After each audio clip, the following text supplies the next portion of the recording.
Ok, el día de hoy vamos con el módulo número 3, ok, y vamos a trabajar con el catálogo de delitos,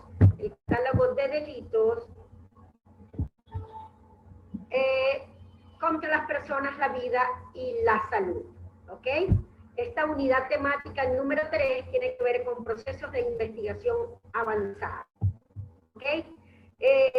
Es importante tomar en consideración que los delitos contra las personas, contra la vida, contra la integridad física y contra la salud, tomando en consideración, por supuesto, que la vida es el bien jurídico más relevante entre todas las comisiones de delitos. Porque, por supuesto, está incluso restaurado, plasmado y protegido más de 18 convenios internacionales, donde la mayoría de los países conforma e integra estos protocolos internacionales. Entre algunos de ellos, por supuesto, vamos a mencionar la Declaración Universal de los Derechos Humanos, el Pacto Internacional de Derechos Civiles y Políticos, la Convención sobre el derecho del niño, niña y adolescente, el Pacto de San José de Costa Rica, la Convención para la Sanción del Delito del Genocidio, el Estatuto de Roma, la Convención Internacional para la Eliminación de las Formas de Discriminación Racial, entre otras. Dentro de estos protocolos internacionales también tenemos el Convenio de Belém do Pará en el año 1989, 88, 89, cuando en el año 1900 ya algunos países a nivel mundial, los que conformaron ese convenio de Belém do Pará, empezaron a crear, por supuesto, leyes vinculadas con la lucha de la violencia de género, ¿ok? Entonces es bien interesante que a partir de estos convenios internacionales y, por supuesto, conociendo la historia del delito de homicidio y estos derechos que nos vinculan con la vida, pues cada uno de los países del mundo ha tenido en sus legislaciones y en sus constituciones la protección del derecho a la vida. Y ese derecho a la vida, por supuesto, está relacionado directamente con los derechos humanos. Incluso a partir del año 1948, posterior a lo que es la Segunda Guerra Mundial, pues surgieron nuevos protocolos incluso con el tratamiento de los seres humanos y estos experimentos de derechos humanos que también se relacionan con estos derechos vinculados con la vida, la salud y las personas, ¿ok? Es importante establecer que desde la perspectiva de las Naciones Unidas ha mantenido esta integridad o ha surgido dentro de sus protocolos el derecho entre los derechos humanos, por supuesto, todos esos derechos inherentes a los seres humanos. Y siempre hace la acotación que no debe haber distinción entre la raza, el sexo, la nacionalidad, el origen étnico, la lengua, la religión o cualquier otra condición humana. ¿Ok?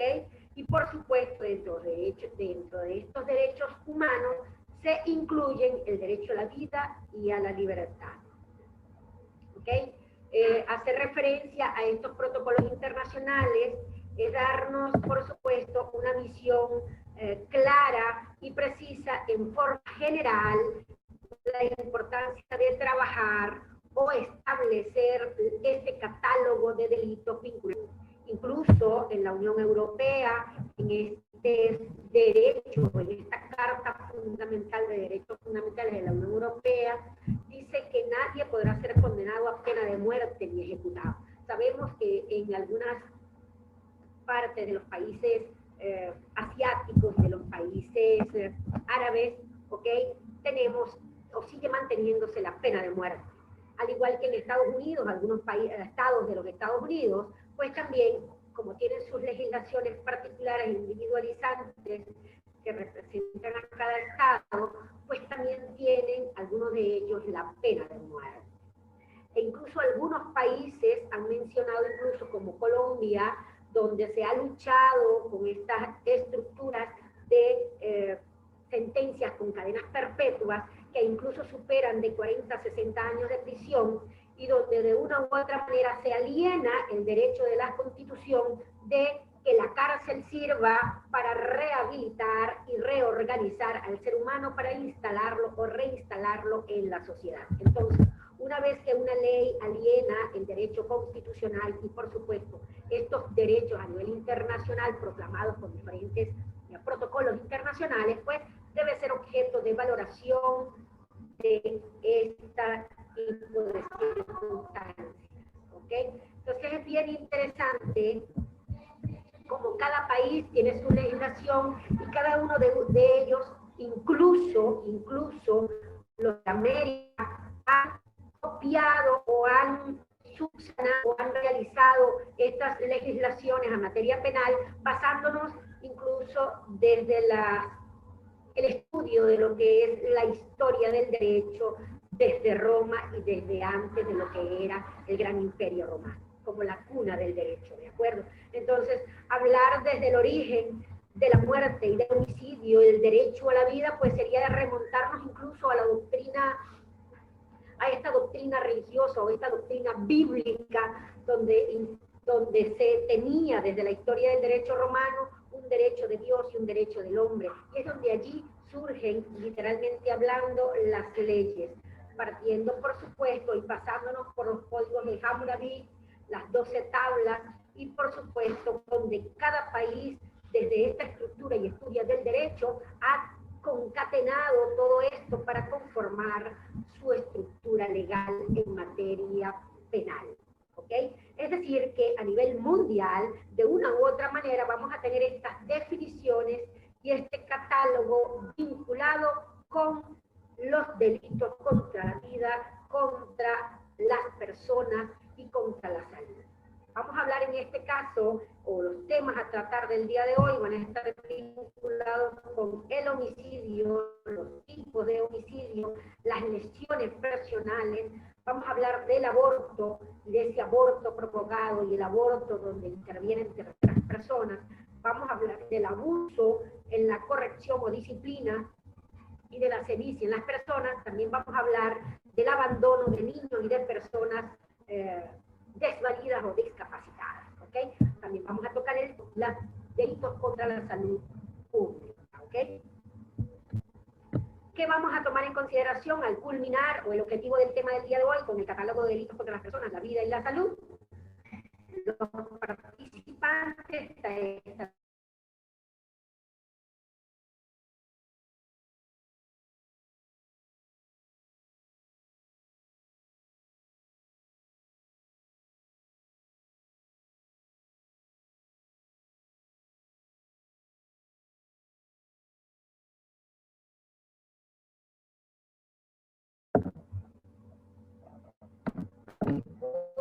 algo pasó. Ok, muy bien.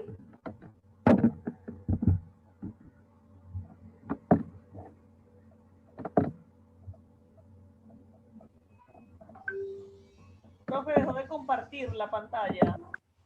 Ya. Está compartiendo, listo.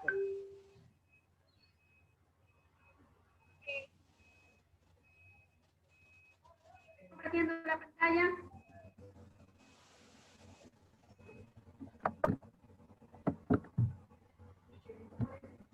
Si no, ok. Estábamos informando acerca de, antes de finalizar el tema del día de hoy, ok. Vamos a reconocer los delitos contra las personas, la vida y la salud. Vamos a determinar las características de los delitos contra las personas, la vida y la salud. Y vamos a relacionar los hechos con el derecho en la investigación para la demostración científica del delito. ¿Okay? Para ello van a tener un corto video de unos pocos, un minuto quizá, o un poquito más, para poder analizarlo desde la perspectiva de un hecho real. ¿Okay? ¿Qué vamos a entender por homicidio? Como el delito rey dentro de la investigación penal y como el delito que conlleva la carga más importante dentro de lo que es el Código Penal. Efectivamente es el delito de delitos contra la vida. Entonces este delito de homicidio se va a entender que es el delito más típico, el más natural y el más permanente de todos. ¿Ok? Entre ellos, por supuesto, entre estos delitos, también conocidos como delitos graves o delitos mayores, en todos los pueblos y en todos los tiempos, e incluso desde una historia bíblica donde nos plantea y nos registra el primer homicidio de la historia, donde podemos hablar de Caín y Abel y donde podemos incluso establecer cuáles fueron el modus operandi, cuál fue el móvil de ese delito y por supuesto cuál fue la pena impuesta directamente por Dios desde la estructura bíblica, ¿de acuerdo? Por supuesto, sabiendo y entendiendo que es a partir de allí donde empiezan a generarse los códigos penales, primero obviamente consuetudinarios o desde la cultura o desde la costumbre consuetudinaria de los pueblos organizados, y por supuesto después con la escritura, o donde este tipo de organización penal de los delitos viene dado a través de la escritura, ¿ok? Es importante establecer, como en el Código venezolano, en todos los códigos del mundo, se presenta el capítulo destinado a delitos contra las personas. Y van a presentar varios tipos penales y, por supuesto, otros delitos que atentan contra el bien jurídico tutelado, como es la vida, la integridad física y la moral. Específicamente dentro del Código Penal venezolano, y que coincide con otros códigos penales del mundo, dice que homicidio es el que intencionalmente haya dado muerte. Va a variar esto, por supuesto, de acuerdo a la costumbre legal de cada país, ¿de acuerdo? Entonces, pero ¿qué es lo importante de establecer del homicidio? Que tiene que haber dolo, ¿ok? Y que esa culpabilidad o ese dolo debe ser establecido y relacionado directamente con los hechos en la investigación, y será el juez quien determine, o en este caso un jurado, o en el juicio, que se determine la culpabilidad del sujeto involucrado, para establecer, por supuesto, la pena correspondiente. En Venezuela, particularmente, en lo que respecta al homicidio simple, va de 12 a 18 años de prisión, ¿ok? Pero en los homicidios calificados puede incluso imponerse, de acuerdo a los agravantes o los atenuantes de los delitos, es de 30 años de prisión. Estas penas corporales va a variar de acuerdo a las legislaciones de cada país, y donde las penas perpetuas pueden variar de 30, de 40, de 50, incluso de 60 años, ¿de acuerdo? Algunos países tienen controversia en cuanto a eso, como Colombia, cuando quiso instaurar, como dije anteriormente, una pena de muchos retractores en cuanto a eso, por cuanto alienaban el derecho a la restauración y, por supuesto, a la rehabilitación de los sujetos para incursionarlos de nuevo a la sociedad. Ahora bien, ¿qué vamos a entender por homicidio? Etiológica o etimológicamente hablando del homo, que significa hombre, y del término caedere, que significa matar. Literalmente hablando, significa matar a un hombre. Si nos retomamos un poco la historia del derecho, por allá en la cuna o en la cumbre del derecho, que es Roma, ¿verdad? Entonces, matar, homicidio era un hombre que matara a un hombre libre, por cuanto la esclavitud era permitida y era el sujeto esclavo mantenido como un bien propio, en este caso, del dueño, del esclavo. ¿Okay? Entonces, era importante que teológicamente hablando, en materia de homicidio, era un hombre que matara a un hombre libre, ¿de acuerdo? Por supuesto, se mencionaba Platón exclusivamente que el homicidio era tomado en consideración bajo el término de parricida. Parricida significaba, ¿ok?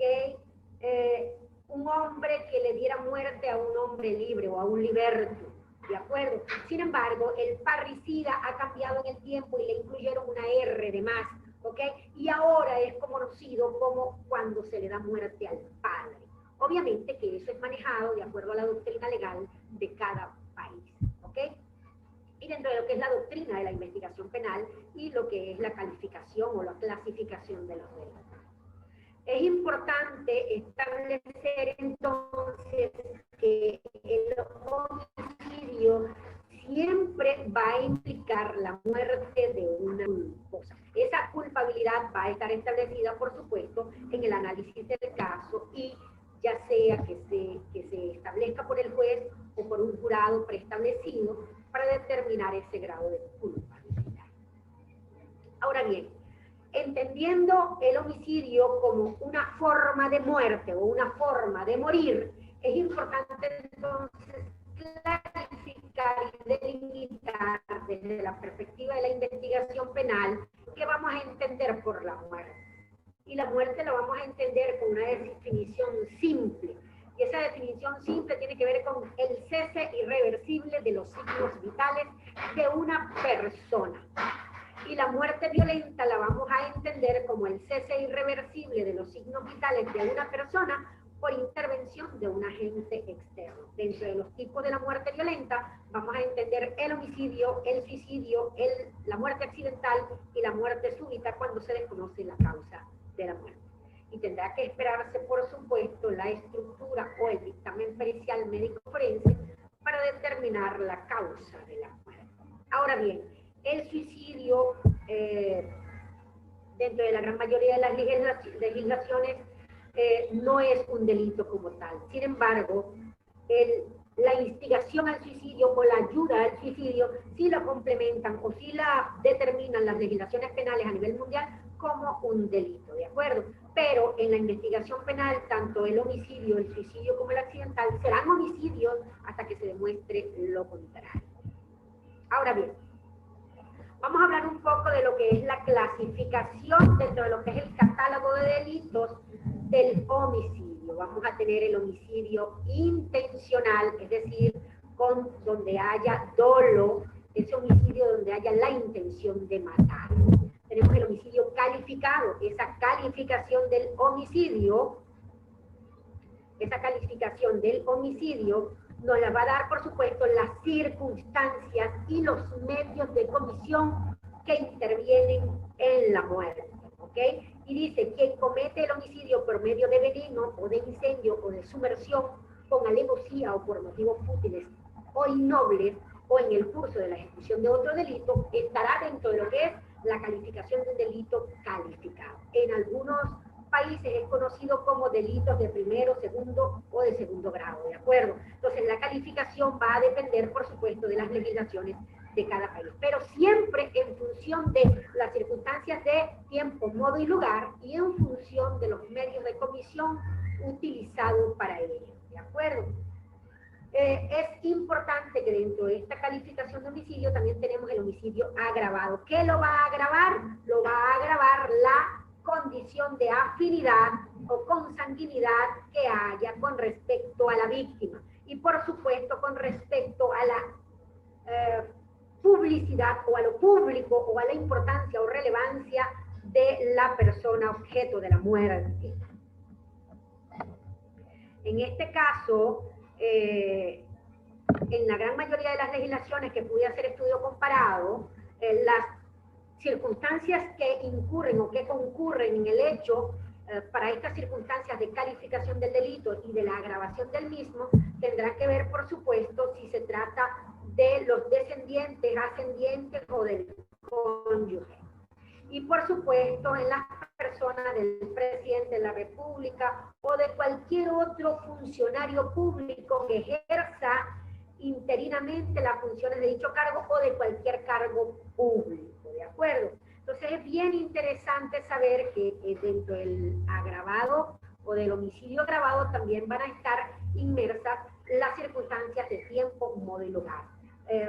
Dos o más personas, si es de noche, si es con armas de guerra, si es, por supuesto, vinculado con este engaño o esta circunstancia alevosa o esta circunstancia por motivos fútiles y nobles, ¿de acuerdo? También vamos a tener ese homicidio concausal, homicidio culposo y homicidio preterintencional. Esta misma calificación del delito va a estar presente en las lesiones personales cuando lo vayamos a ver más adelante, ¿de acuerdo?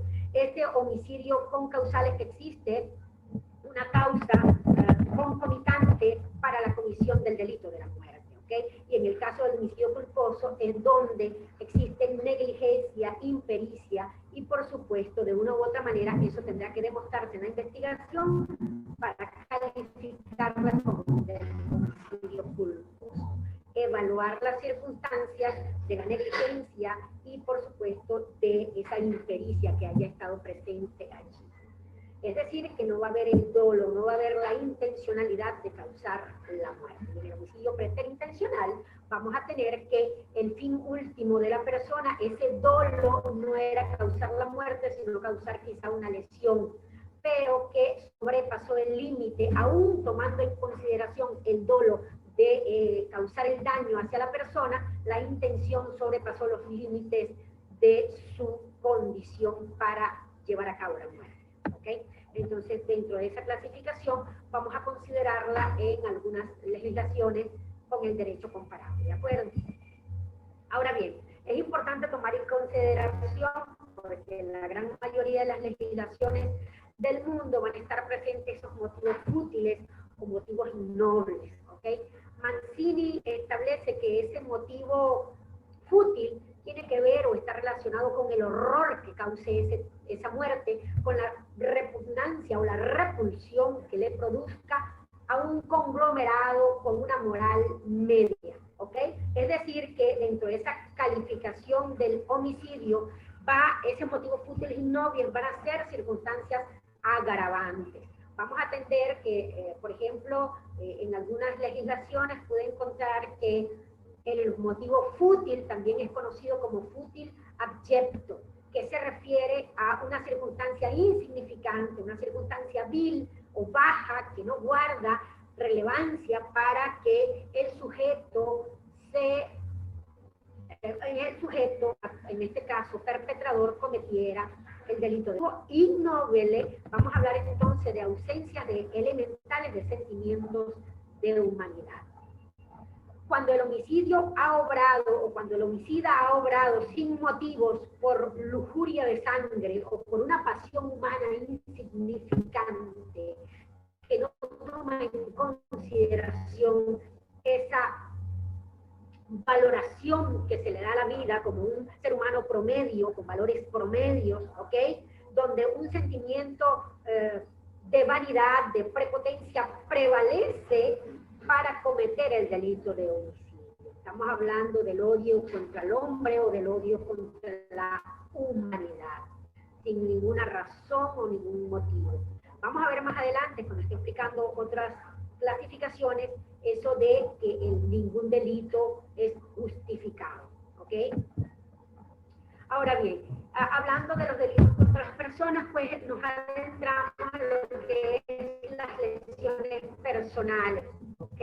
Dentro de la clasificación de los elementos, desde la perspectiva del elemento objetivo, vamos a tener lesiones menos graves o de lesiones gravísimas, lesiones graves, lesiones leves, lesiones levísimas, ¿ok?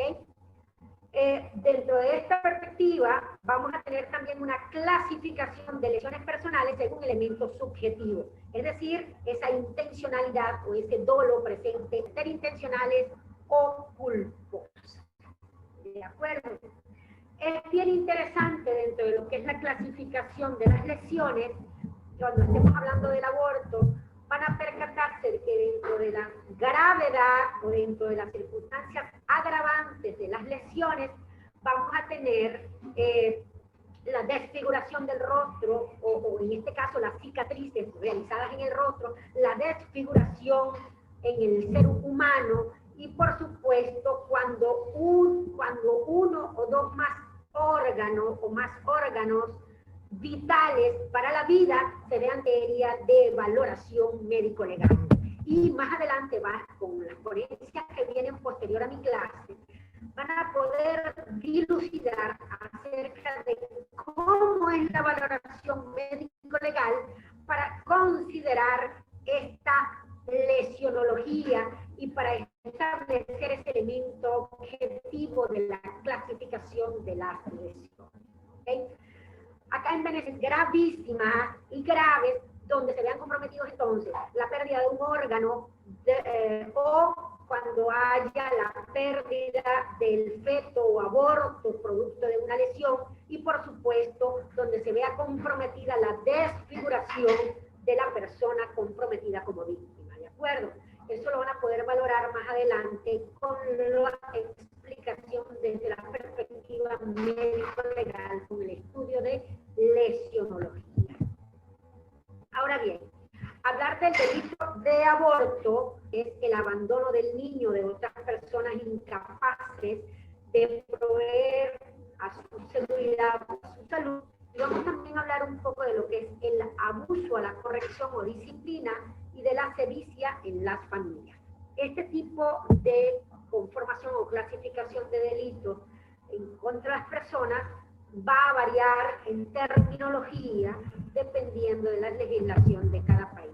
Pero básicamente siempre va a estar en función de mantener esa integridad y esa valoración de la vida y esa valoración contra las personas, contra la integridad de la misma. ¿Okay? Y vamos a hablar finalmente de lo que es la difamación y de la injuria. Ahora bien, hablar del aborto, por supuesto, es hablar de un tema bien controversial, pero todas las legislaciones del mundo tienen la clasificación o tienen el aborto como permisivo o como no permisivo, ¿de acuerdo? Por eso digo que es bastante controversial. En lo que respecta a Venezuela, existe una clasificación del aborto, ¿okay? Pero no solamente en Venezuela, en diferentes países del mundo se trabaja en clasificación de lo que es el aborto, de las lesiones o de los sujetos involucrados en el aborto desde esta perspectiva que voy a mencionar.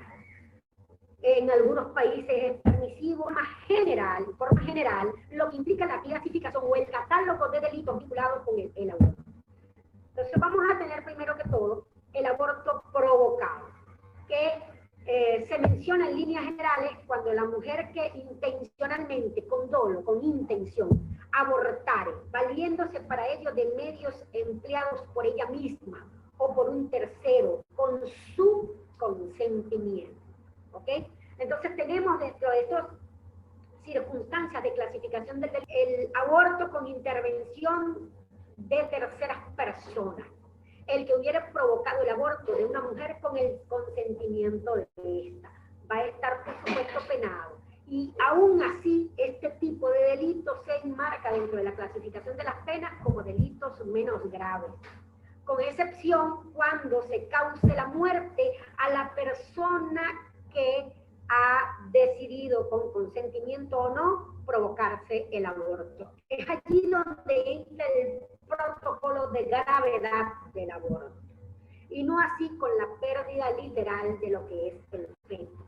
Al menos acá en Venezuela se mantiene dentro de la estructura de delitos incluso con penas menores a 8 años, y cuando hay pérdida de la madre empieza a subir las penas a partir de los 12 años, ¿de acuerdo? Entonces tenemos la otra clasificación, o dentro de lo que es ese catálogo vinculado con el aborto, cuando una mujer es obligada a abortar, el que haya procurado el aborto de una mujer empleando sin su consentimiento o contra su voluntad, la voluntad obviamente de la persona que se encuentra encinta o se encuentra en proceso de embarazo, medios dirigidos a producirlos.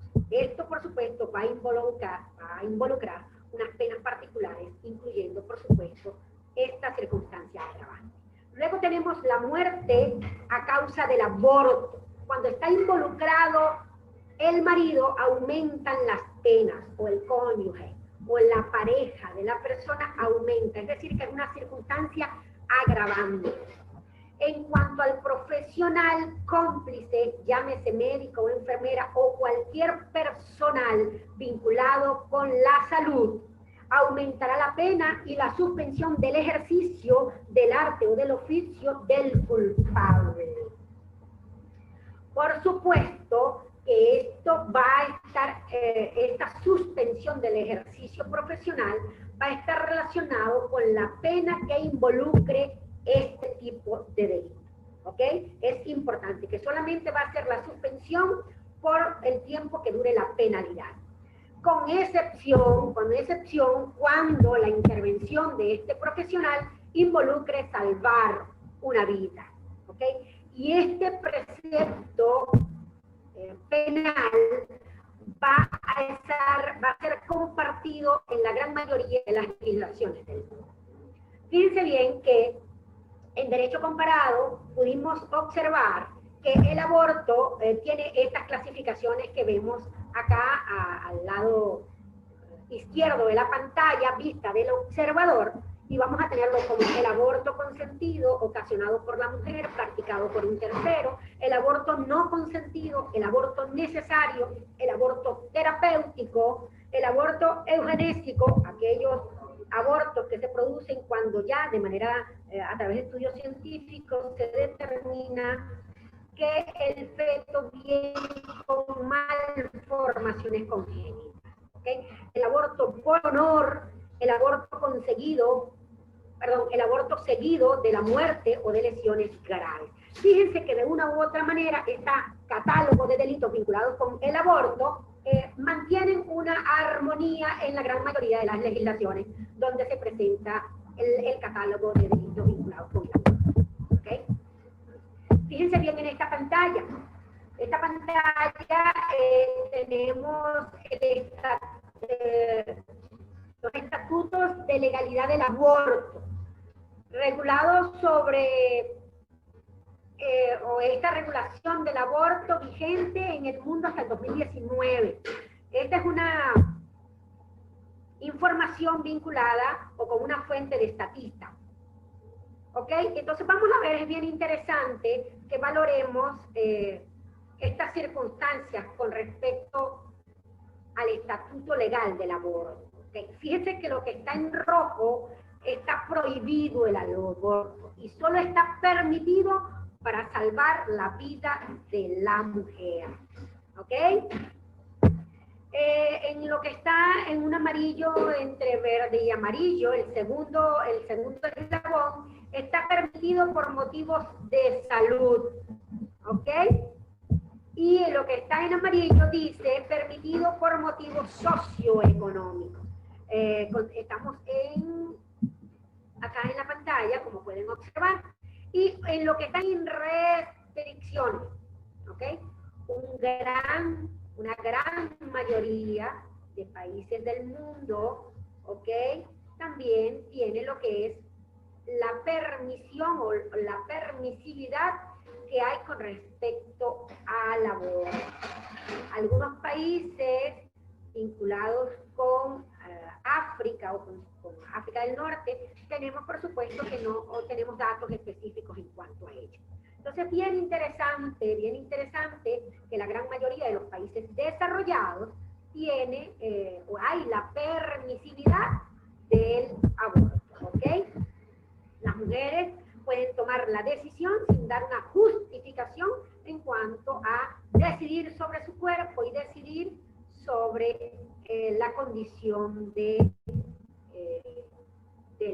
aborto, ¿de acuerdo? Entonces, en muchos países hay un límite de tiempo, obviamente, desde que comienza la gestación o el embarazo hasta el momento en que puede producirse el aborto. Entonces, esa permisividad también tiene sus límites, ¿de acuerdo? Y en la gran mayoría o en el promedio de la gran mayoría de los países donde es permitido el aborto, el promedio para que se realice el acto del aborto de manera, por supuesto, consentida por la persona inherente, es de 3 meses. Es bien interesante entonces que aun cuando el aborto es permisivo, hay ciertos límites y condiciones que deben cumplirse para llevar a cabo este acto. Ahora bien, fíjense que ¿qué lleva el aborto de las personas? Obviamente que está vinculado con embarazos no planeados. Y es donde surge la idea del aborto. Y ocurre en todos los países del mundo, sin importar el nivel de ingreso. Y sin importar, por supuesto, este grado de desarrollo que hay en el país, ¿o no? ¿Por qué? Porque esto va a implicar una serie de circunstancias y de modus vivendi de la persona. Y por supuesto va a incidir la idiosincrasia idiosincrasia de cada pueblo, de cada región involucrado con él. Fíjense que una organización nos provee de esta información, ¿ok? Good Mindshare. Allí dice que nos prevé una información relacionada con 2015-2019 y el porcentaje de embarazos no planeados que terminen en aborto a nivel mundial es del 40%, del 66% y del 43%. Entonces, fíjense que la tasa de embarazos no planeados es de 40 y del 66%, y nos lleva a valorar que la tasa del aborto en estos datos porcentuales es del 43%. Básicamente tiene que ver con la planificación de embarazo, ¿de acuerdo? ¿Qué tenemos que considerar en el delito del aborto? ¿O qué elementos debe considerarse? Obviamente que el bien jurídico protegido en los delitos o el catálogo de delitos del aborto es la vida del feto. Aun cuando el feto no es una persona civilmente hablando, se trata de una vida de un ser humano. Y en función de ello, por supuesto, hay legislaciones que prevén esta clasificación o este catálogo vinculado con esto. Es importante determinar que dentro de los elementos que deben considerarse para el aborto está la existencia del embarazo propiamente dicho, o literalmente hablando, el dolo o la intención, las maniobras utilizadas para el aborto o estas maniobras abortivas y la muerte del feto. Es decir, que para que haya una muerte, para que haya un aborto, sí, solo sí, tiene que producirse la muerte del feto. Ahora bien, vamos a tocar otros puntos vinculados con las personas. Y para ello vamos en este momento a hablar de lo que es el abandono de niños o de otras personas incapaces de proveer su seguridad o su salud. También conocido en otras legislaciones en derecho comparado como abandono de menores y de personas desvalidas. ¿Ok? Legislaciones van a conseguir el abandono de niños e incapaces, el abandono del niño enfermo, el abandono de persona abandonada. Es importante considerar que en este catálogo de delitos, ¿ok? Siempre va a haber atenuantes o agravantes, ¿de acuerdo? Entonces, los agravantes vinculados con este tipo de delitos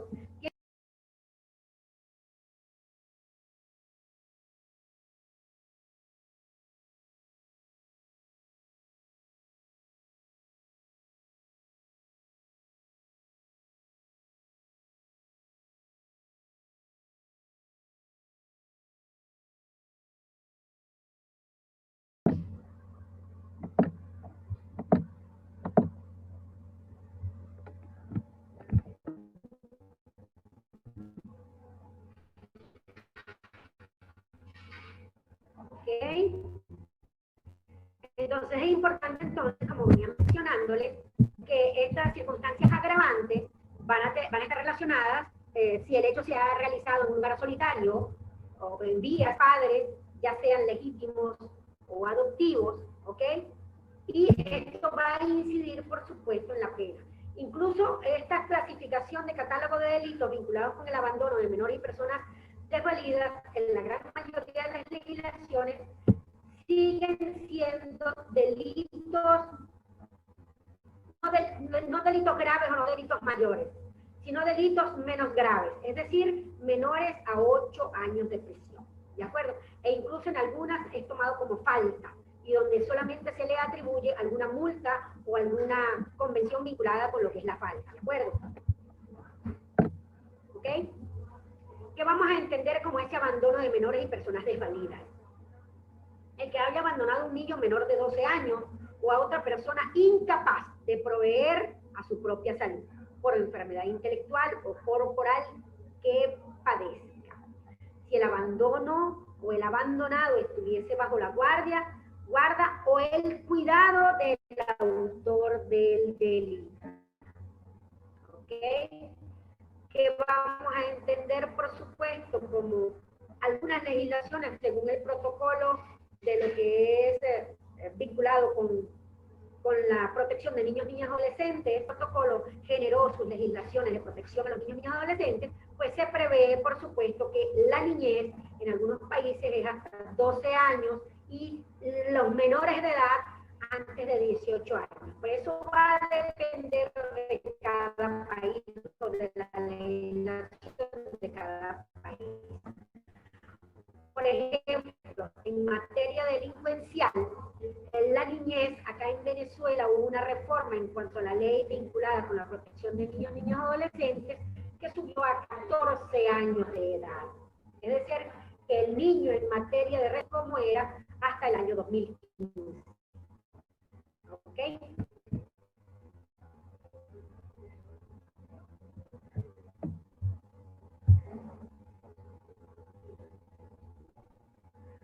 Hablar un poco de lo que es la difamación y la injuria.